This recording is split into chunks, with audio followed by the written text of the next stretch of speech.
Today I want to talk to you about some email marketing hacks that you may very well want to pay attention to because it's not easy out there anymore. Let's change the title. There we go.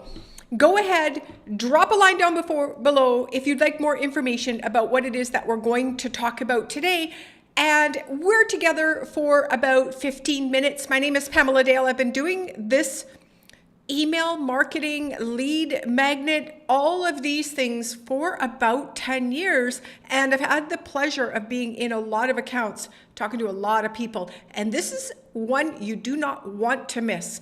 So there are 2 email sequences that you need, and these email sequences will then give you the ability to do the hacks that I'm going to talk about that are going to help you save time, energy, and money in your email.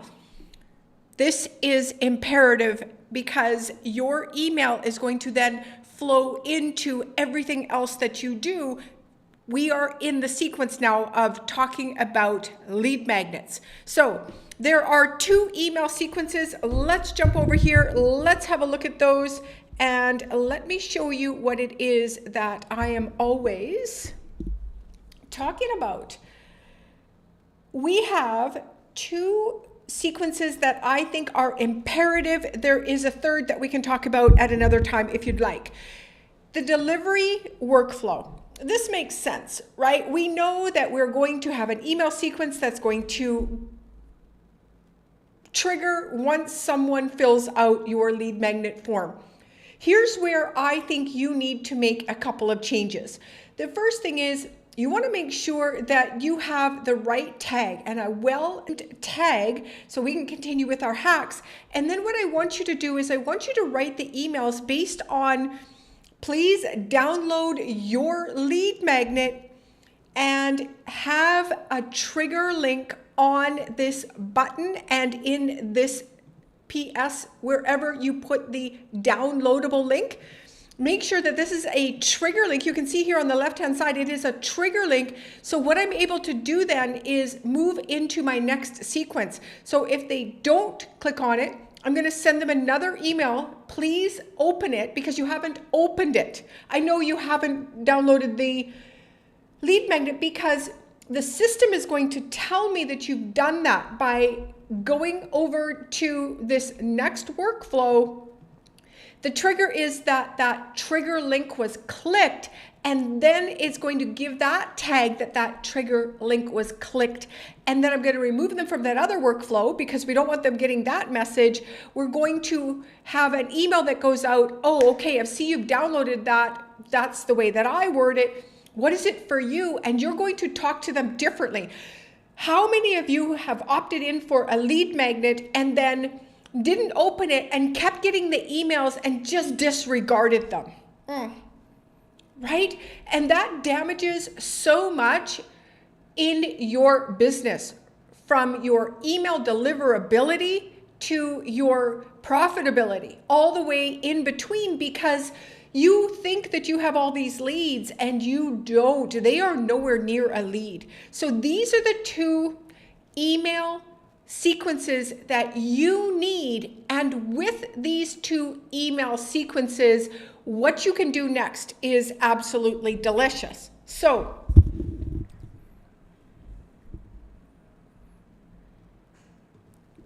the next thing that you want to think through when you are sending out emails is something called lead scoring. What is lead scoring and why is it important?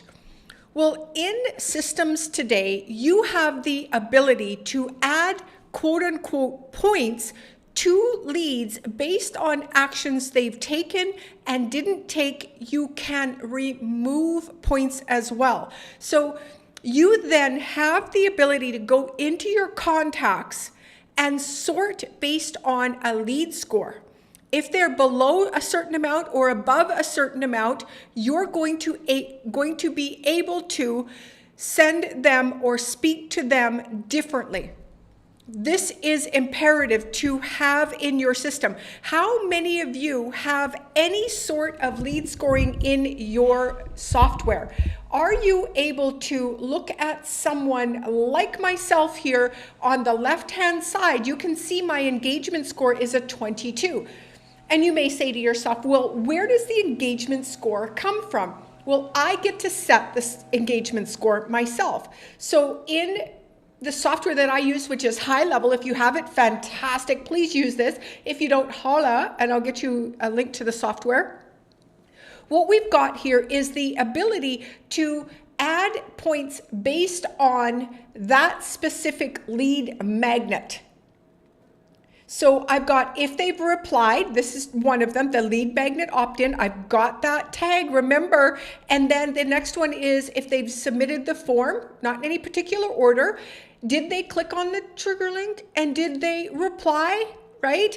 If the email was clicked and if the email was opened, I'm adding points, and I'm also subtracting points if they've marked something as spam.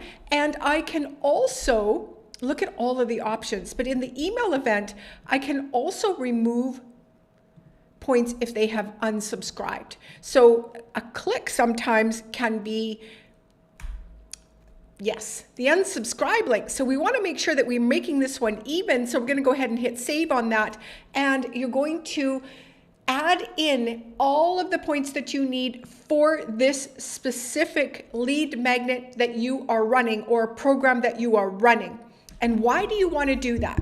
Well, it's imperative that you do this for the next hack that I have for you, and that is segmentation. So what is segmentation? Well, really what it is it gives you the ability to determine which leads are most likely going to convert into paying customers. Wouldn't you like to know who on your list is going to convert versus ones that don't? If you don't have the lead scoring set up, you cannot segment, and you have false data, missing data, dreamy data. I got 1,632 contacts. Oh my God, yes, let me run an SLO funnel and 30 of them are active. And then you hit defeat and it just doesn't work in the marketing game. So you must segment your emails, because segmented emails will drive, at least based on HubSpot, 30% more opens and 50% more click-throughs, which is the numbers we were talking about yesterday. You absolutely need to have open and clicks so that you can then sell what it is that you are selling. So if you are segmenting your emails, you then are going to get more engagement. So the first type of segmentation, there are two. The first is audience segmentation. What do I mean by that? When someone fills out your lead magnet form, what you can do is on that form, ask one more question. And it could be anything from, are you the CEO to the marketer to designer, right, for the company? Are you at a certain income level? Are you interested in this topic or this topic?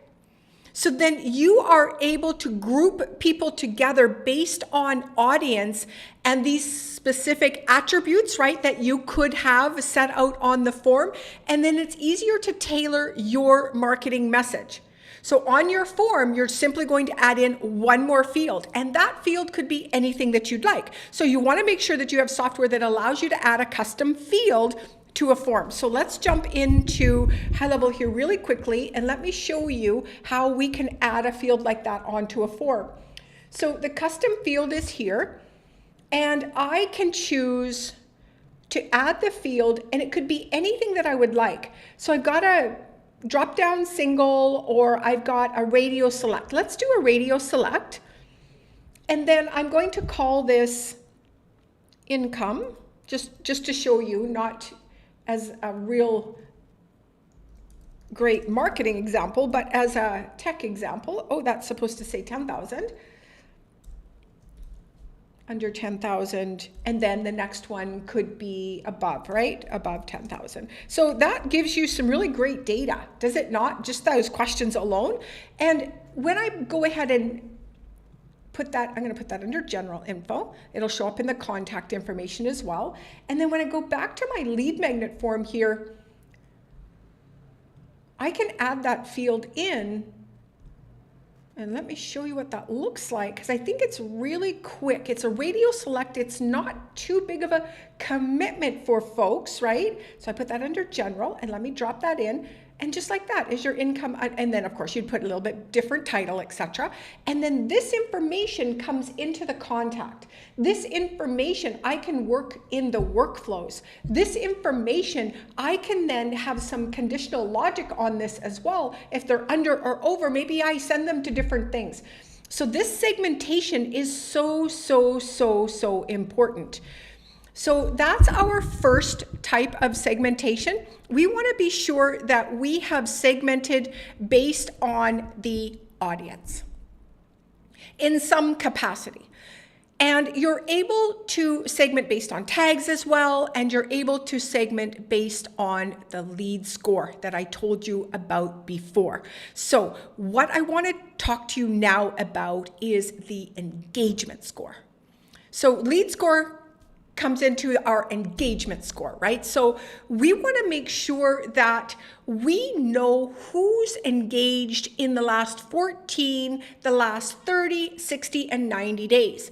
Does your software allow you to segment out these leads in a way that you can then speak to them differently, or at minimum have the ability to say, okay, who are my hot, who are my warm, who are my cold, and who are my absolute dead leads? They're all valuable, right? But let's jump into, again, the software really quick. And let me show you some segmentation that I've done that I think is going to be really important for you to have in your business. Under contacts, you're able to add in smart lists. And you can see here, if I click on the most engaged, and I've got some filters here, and they are a 14-day click and a 14-day open, and then they have not DND'd, right? They've not unsubscribed. So then I go over to my automations, and my automations are collecting this data. Under the email segmentation folder here, did they click in the last 14 days?